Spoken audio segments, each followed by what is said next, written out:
Welcome student, welcome in my class. Today I am going to discuss about next point of attitude change, that is enforced contact, बाधित संपर्क।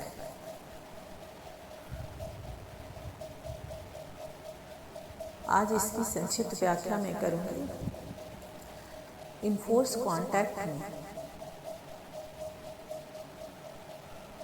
जो मुख्य बातें हैं कि इसमें मनोवृत्ति में परिवर्तन संगत और असंगत दोनों हो सकता है। अब इस शब्द की मीनिंग समझने की कोशिश करते हैं।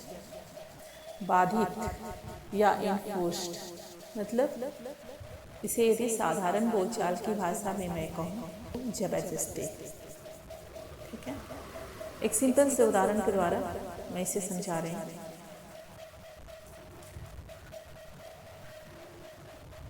हमारे समाज में शुरू से ही दलित और ब्राह्मण कुछ अलग कैटेगरी में रखे गए हैं।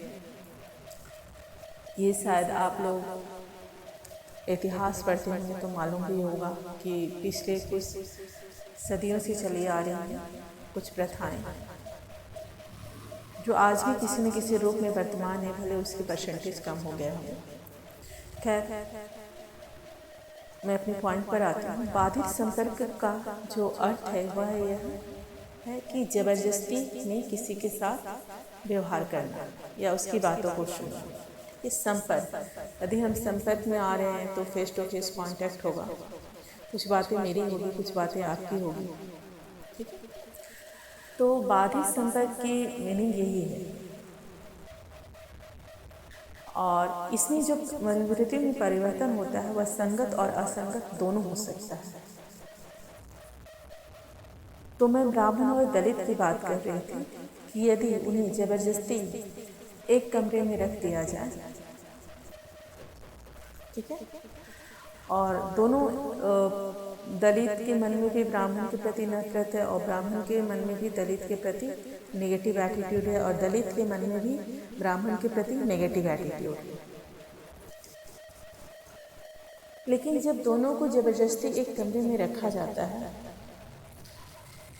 तो शायद दलित को ब्राह्मण की कुछ बातें अच्छी लगी या ब्राह्मण को दलित का कुछ कार्य करने का तरीका अच्छा लगा। कुछ भी हो सकता है, इन्वायरमेंट के ऊपर डिपेंड करता है। तो कुछ परिवर्तन हो सकता है दोनों की सोच में। हो सकता है दलित ब्राह्मण के प्रति कुछ पॉजिटिव एटीट्यूड ले लें या ब्राह्मण दलित के प्रति कुछ पॉजिटिव एटीट्यूड ले।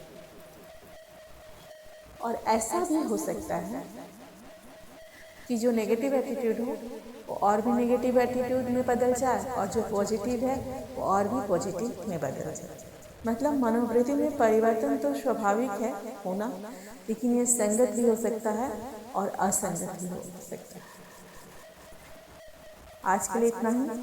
कल मैं आपसे फिर मिलूंगी, तब तक के लिए शुक्रिया।